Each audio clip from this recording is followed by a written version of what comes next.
নমস্কার, আমি কবিতা, কবিতার কলতান থেকে আমার চ্যানেলে সবাইকে স্বাগতম। বড়দেরকে প্রণাম জানাই, ছোটদেরকে অনেক অনেক আদর আর ভালোবাসা জানালাম। আমি চলে এসেছি এখন হ্যাশট্যাগ আমরা সকলের আজকের বিষয় নিয়ে। আজকের বিষয়ে আমাদের শ্রদ্ধেয় দিদি জেবাদি দিয়েছেন। তো খুব সুন্দর দুটো, মানে কি বলবো, মানবিক দুটো বিষয়।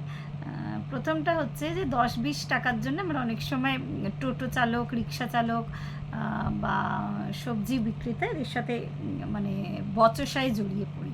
সেটা ঠিক কি ঠিক না। আর কাজের যারা হেল্পিং হ্যান্ড আছে, আমাদের বাড়ির গৃহ কার্যে যারা সাহায্য করে, তারা যখন অ্যাবসেন্ট করে তাদের বেতনটা কাটা উচিত কি উচিত না। এখানে আলোচনা করতে বসার আগে আমি কালকে একবার টপিকটা দেখেছিলাম, তো আমি ভুলে গেছিলাম একটু। প্রথম এখানে না মানে দুটো সাইড থেকে আলোচনা করা যেতে পারে। যেমন প্রথম হচ্ছে, আমি নিজে কখনোই মানে নিজে তো করিই না, কেউ করলেও বলেন আমি বিরক্ত হই যে এই রোদে গরমে যারা রিক্সা চালাচ্ছে বা যারা একটু মানে মানে শারীরিক বা কায়িক পরিশ্রম দিচ্ছে আমাদের, তো তাদের সঙ্গে না এই 10 টাকা, মানে ইভেন আমি এমনও রেখেছি 2 টাকা 4 টাকার জন্য রিক্সা, মানে আমার সাথে এটা বেশিরভাগ আর কি রিক্সা চালকদের কথাটাই মনে পড়ছে, যেহেতু মানে রিক্সা চালকদের মানে এই ব্যাপারগুলো কি তাদের সাথেই বেশি ঘটাই আমরা আর কি।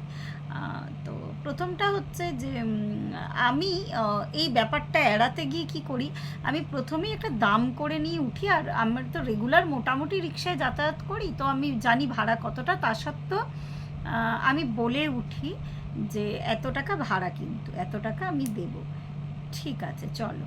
এবার আমার যেটা সমস্যা হতো কোভিডের সময়, যখন আমার টিউশনগুলো যখন ছিল, তো তখন তো এমনি সাধারণ ভেহিকেলস ইউজ করতাম না, এমনি এমনি রিক্সা, মানে কি বলবো, আমার মনে হয় আমার কাছে সবথেকে প্রিয় যদি ভেহিকেলস বলতে হয়, অনেকেই ভালো ভালো বিদেশি গাড়ির নাম বললে আমি কিন্তু রিক্সাই বলি সবসময়, মানে এতটাই প্রিয়। তো তো রিক্সা আমার সবসময় লাগে, আর উন্মুক্ত বেশ হাওয়া খেতে খেতে যাওয়া যায়, ভালো লাগে আর কি। মাঝে মাঝে ওই ভাড়া ডিসাইড করে উঠলেও খুব রোদে গরমে আমি একটু, মানে একটু বয়স্ক মানুষ হলে আমি একটু বেশি দিই, মানে তাদের না বলার সত্ত্বেও। আর এটা এটা যার যার মানসিকতার উপরে নির্ভর করে। যেমন কোভিডের সময়ের কথা বলতে যাচ্ছিলাম, যেটা আমি কোভিডের সময় এই ভাড়াগুলো না অনেকটা বেড়ে গেছিলো, তো যাই হোক দাম করে উঠতাম, আমি সেইভাবে দিতাম। আর কিন্তু এমনও মানে আমার সাথে এরকমও পরিস্থিতি হয়েছে, যেহেতু ওই যে বলছে আমার রিক্সায় ওটা মানে পার ডে, মানে আমি রিক্সায় প্রচুর টাকা খরচা করেছি একটা সময়। আমার ছেলের স্কুল, আমার টিউশন, নিজে যেতাম, ছেলেকে নিয়ে যেতাম প্রচুর। তো যাই হোক, এই জন্য এই এক্সপিরিয়েন্সটা আমার অনেকটা বেশি।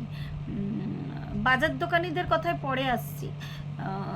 তো তখন কি হতো, আমি না হয়তো বলেই উঠতাম না, হয়তো যেটা আমি 30 টাকা 40 টাকা ভাড়া দিই, সেটা তো কোভিডে ওটা 50 টাকা মতো হয়ে গেছিলো, বা 55 টাকা হয়ে গেছে, তো সেটা বলে উঠতাম। অনেক সময় এরমও পরিস্থিতিতে আমি পড়েছি যে ওঠার পরে আমার বাড়ির সামনে এসে বলছে, মানে মানে কি বলবো, মানে উনি আর কি ধাতস্থ অবস্থায় বেশিরভাগ থাকে না আর কি, ওরা একটুখানি কি বলবো, ঠিক ওপেন ক্যামেরা বলতে পারছি না, তো যাই হোক নেশা করে থাকে বা যাই হোক, তো কিন্তু ওদের ভরসা আমাদের উঠতেই হয়। কোভিডের সময় তো কোনো উপায় ছিল না, রিক্সা করেই আমাকে যাতায়াত করতে হতো।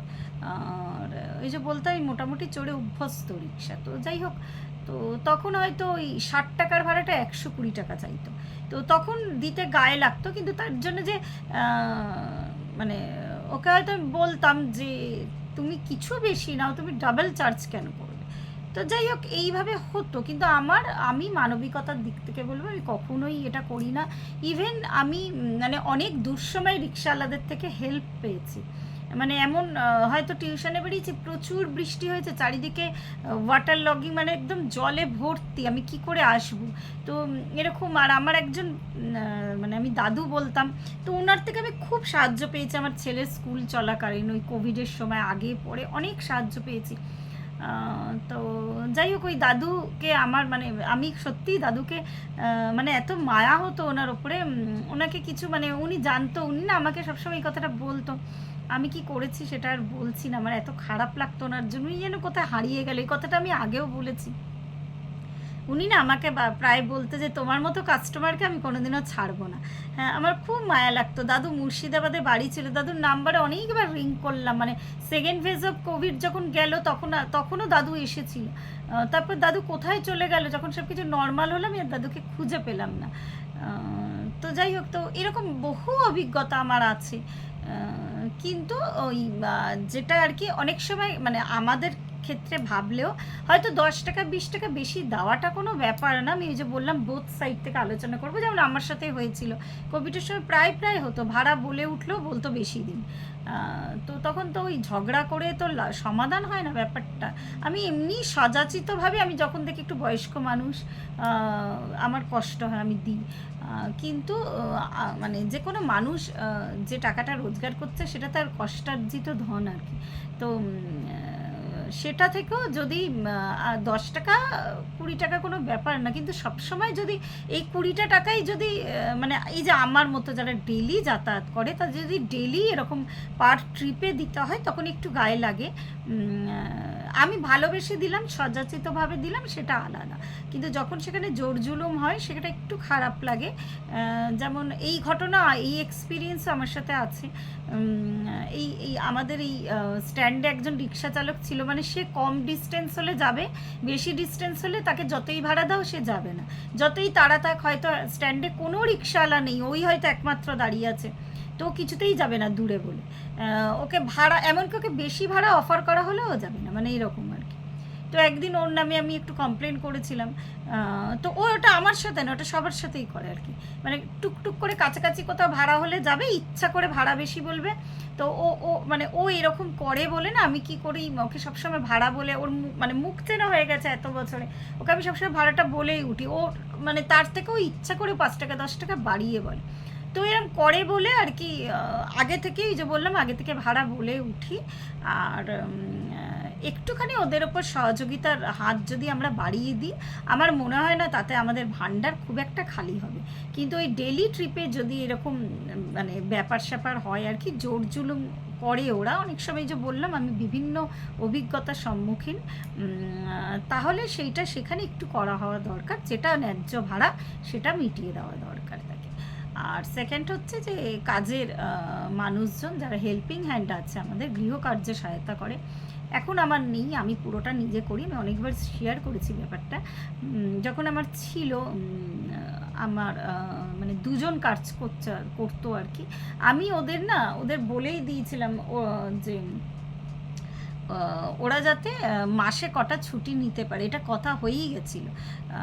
যে আমি নিজেও দিতাম, মানে সযাচিতভাবেই ছুটি দিতাম। হয়তো আমি কোনোদিন অফিস যাইনি, বাড়ি আছি, আমি বাসন মাজার দিদিকে বললাম ঠিক আছে তুমি কাজটা করে যা, আজকে আমি একটু রান্নাটা করবো, মানে এরমভাবে আমি করতাম। আমি মানে যাই হোক, আমার নিজেরও খারাপ লাগতো ওই 24x7, ওরা কোনো রোবট নয়, ওরা মানুষই, হ্যাঁ, ওদেরও ছুটির দরকার হয়।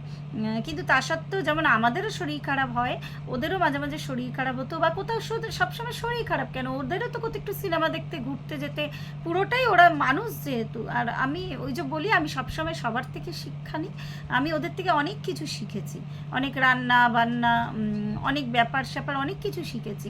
তো সুতরাং ওদেরকে আমি অ্যাজ এ হিউম্যান বিং ওদেরকে আমি সেই যোগ্য রেসপেক্টটা কিন্তু দিই।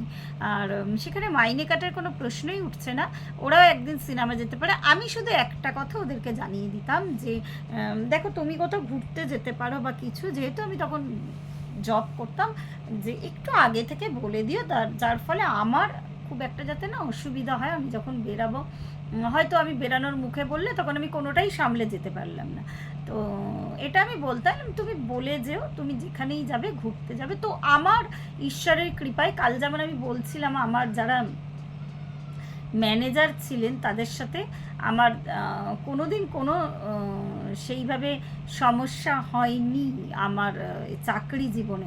ঠিক তেমনভাবে আমার কিন্তু এই যারা আমার গৃহকার্যে সাহায্য করতেন ইভেন এখনও তারা মাঝে মাঝে কল করে, এত বছর হয়ে গেল। আমি মানে আমার হাজব্যান্ড এই ফ্ল্যাটটা কিনেছে 7 বছর হয়ে গেল, 7 ইয়ার্স। আর এইখানে আসার পরে আমার আর হেল্পিং হ্যান্ড নেই, যেহেতু আমি চাকরি ছেড়ে দিয়েছি, পুরোটাই আমি নিজেই করি। ইভেন এখনও তারা আমার বাচ্চার খোঁজ নেয়, প্রায় প্রায় তারা আর কি মাঝে মাঝেই ফোন করে, মানে এইরকম তাদের সাথে একটা আত্মিক টান। আমিও করি, মানে এইরকম ব্যাপার আর কি। তো ঈশ্বরের কৃপায় আমার সাথে কোনো সমস্যা হয়নি। প্রথম দিকে মানে দু একজনকে দেখেছি, মানে অযথা যারা আর কি অ্যাবসেন্ট করতো, টাকা কাটার কোনো ব্যাপার ছিল না। আমি হয়তো যখন দেখতাম সেটা একদম জলটা মাথার উপর দিয়ে চলে যাচ্ছে, কেন আমার তো চলবে না। মানে প্রথম আমি বলছি আর কি, ছেলে ছোট ছিল তখন। তো তখন আমি বলতাম যে এরম করো না, এরম হলে আমার অসুবিধা, ছেলে ছোট, হাজব্যান্ড অফিস বেরাচ্ছে, আমার আর মানে মানে দ্বিতীয় কোনো অপশান নেই। তা সত্ত্বেও আমি তো ছুটির দিনও দিতাম বা বলতাম আগে থেকে বলো, তাও যখন দেখতাম যে এরম করছে, তো তখন আমি অন্য কাউকে ওদের জায়গায় মানে রেখেছিলাম, ওদেরকে আমি আর কি না করে দিয়েছিলাম আসতে, কেন তার ফলে আমার অসুবিধা হবে। কিন্তু এতে মাইনে কাটার কোনো ব্যাপার ছিল না আর কি, মানে এই ব্যাপারটা আমি ভাবতে পারি না যেটা হতে পারে বা এটা কেউ করে, এই জিনিসটা ঠিক মানে আমার পোষায় না আর কি। তো এইরমভাবে মানে ওই যে বললাম যে প্রত্যেকে হয়তো আমি আজকে এই জন্মে ওদেরকে নির্দেশ দিয়ে কাজ করাচ্ছি বলে, তো মানুষের তো একটা জন্ম নয়, জন্মান্তরে কিন্তু বিভিন্ন ফর্মে আসে। তো আমি হতে পারে এক জন্মে হয়তো ওদের মতো আমি এরকম মানে কারো হাউস হেল্পার হলাম। তো সুতরাং এই জন্মে ব্যবহারটা ভালো করো, তবেই ভালো ব্যবহার পাবে কিন্তু। আর আমার এগুলো ভাবতে একটু কষ্ট হয় না, ভগবান যাকেই যেরকম লাইফ দিয়েছে প্রত্যেকটা লাইফে মাথা নত করে হাসি মুখে মেনে নিতে হয় কিন্তু। তো এইটাই জীবন, এইভাবেই জীবন চলে কিন্তু। তো আজকে এই পর্যন্তই, যেবাদিকে অনেক ধন্যবাদ এই সুন্দর বিষয়টা দেওয়ার জন্য। আর এই পর্যন্তই বললাম, ধন্যবাদ।